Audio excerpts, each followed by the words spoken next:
Je reviens encore une fois sur le titre du journal Le Vox Populi ce matin. Qui sera au dialogue, qui ne sera pas? C'est les questions qui se sont posées. En tout cas, c'est des questions qui se posent ce matin par rapport donc, en tout cas, aux nombreuses personnalités qui ont décliné cette main tendue du président Macky Sall, ce dialogue en l'occurrence.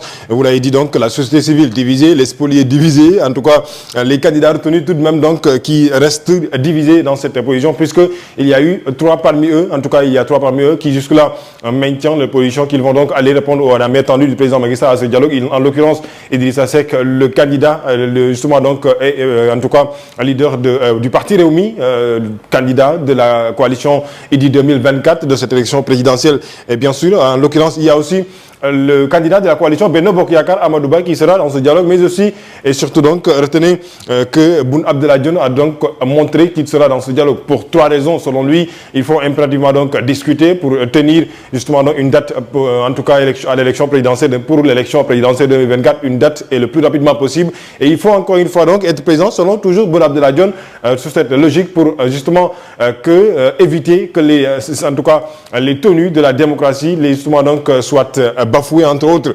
C'est les raisons qui lui ont poussé de dire voilà, je vais aller à ce dialogue. Il en a parfaitement donc en tout cas raison de le dire. En tout cas, c'est son choix. Alors aujourd'hui, 16 candidats qui disent non, on ne va pas participer à ce dialogue puisque selon eux, il n'y a pas raison de dialoguer. Ce qu'il y a lieu, c'est justement que le président Macky Sall puisse dire voici la date de cette élection présidentielle, on va aller à l'élection présidentielle, on va aller aux urnes et donc permettre aux Sénégalais d'exprimer justement leur voix et pour choisir le président au soir donc justement de cette date qui sera tenue par le chef de l'État Macky Sall. Une partie de la société civile qui dit non, on ne va pas aller à ce dialogue puisque selon eux toujours l'impératif pour aujourd'hui, c'est justement la tenue de cette date de la présidentielle 2024 qui revient et qui, en tout cas, ressort des mains du chef de l'État Macky Sall, qui, selon lui, il faut impérativement qu'on dialogue, il faut justement autour d'une table qu'on essaie de discuter. Discuter autour de quoi? Rappelez-vous, quand le président Macky Sall a fait une sortie récemment avec donc les journalistes, des confrères, en tout cas de la presse nationale, il disait qu'il y a deux sujets au menu de ce dialogue. Il s'agira justement donc de parler de l'après 2 avril, c'est-à-dire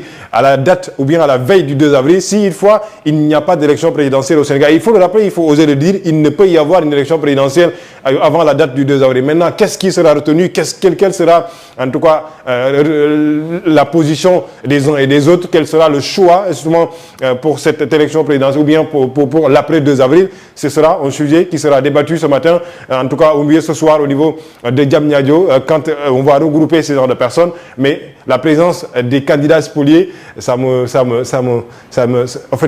travaille un tout petit peu. Puisque... Il y aurait aussi à dialoguer, les candidats spoliés aussi. Pardon? Est-ce qu'ils n'ont pas intérêt à dialoguer? Oui, mais je ne pense pas qu'ils ont intérêt. Je ne vois pas leur intérêt là-dessus, puisque pour aucune raison, je ne vois pas ce qui pourra faire que ce dialogue, en tout cas ce processus électoral soit redémarré à zéro.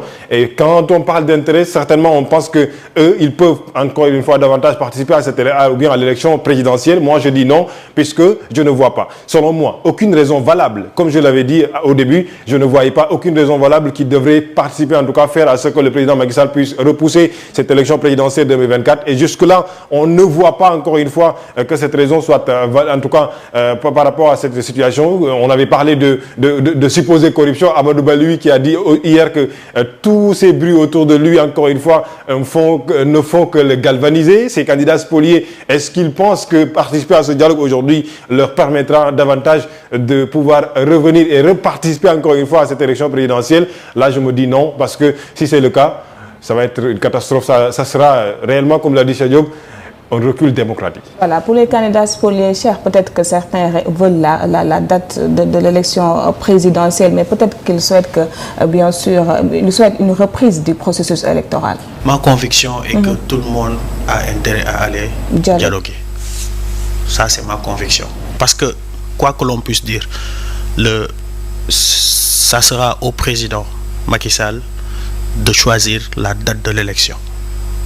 Pour ceux qui n'iront pas au dialogue, il y aura des décisions qui seront prises et ces décisions seront les décisions qui seront appliquées. Si elles sont aussi conformes par rapport au Conseil, à la Constitution. Donc je pense qu'il faut, et tout le monde a intérêt à aller à ce dialogue. Que ce soit les candidats spoliés, que ce soit les candidats retenus par le Conseil constitutionnel, que ce soit tous ces acteurs qui régissent et qui font partie de ce processus. Est-ce que ce dialogue permet de passer cette situation de crise actuellement au-delà de la date de l'élection présidentielle? Je trouve qu'il n'y a, je pense qu'il n'y a pas de crise. Il n'y a pas de crise. Ce qui s'est passé, c'est juste qu'il y a eu un scénario qui a été orchestré et qui normalement devait passer et malheureusement n'a pas pu passer par la volonté du peuple. Donc je ne vois pas de crise, mais je suis convaincu que dialoguer sera de l'intérêt de tout le monde, parce que les décisions qui sortiront de ce dialogue et qui seront conformes encore une fois au dispositif ou à la loi, etc., toutes les décisions qui seront prises seront exécutées. Maintenant, si il y a des décisions qui seront prises et qu'il y a par exemple des acteurs qui ne veulent pas ou n'iront pas à ce dialogue et qu'on prenne ces décisions et pour après sortir sur les médias pour dire que non, on ne devait pas choisir on ne devait pas choisir ou on ne devait pas prendre cette décision ou une autre décision, mais ça serait après retourner à la case départ. Et je pense qu'après comment dirais-je, après tout ce que le président a eu à faire par rapport à une décrispation de la vie politique du Sénégal, en libérant plusieurs détenus, en facilitant même, je vais dire, la libération de plusieurs détenus qui dits politiques, cela permettrait à tout un chacun de pouvoir parler de ce processus, d'en parler et de trouver des décisions, des décisions qui seront bénéfiques à tous et qui pourraient permettre à tout un chacun de pouvoir vraiment aller à cette élection. Maintenant, il y a une chose qui est aussi qui n'est pas qu'on doit peut-être qu'on ne doit pas oublier. C'est le Conseil constitutionnel. Le Conseil constitutionnel a déjà émis une liste de candidats qui, légalement, doivent aller à l'élection présidentielle. Ce qui veut dire que si on doit peut-être rajouter d'autres candidats, c'est après annuler ce processus qui a été déjà entamé pour refaire un autre processus. Mais même dans le processus qui a déjà été entamé, c'est un processus qui a été décrié par tout le monde. Les spoliés qui se sont dit que pendant le parrainage, il y a eu beaucoup de problèmes. Et effectivement, on a remarqué qu'il y avait eu beaucoup de problèmes par rapport au processus du parrainage. Karim Wade qui a soulevé une situation et cette situation pourrait aussi pourrait être soulevée par d'autres candidats si toutefois l'élection ou le processus se poursuit.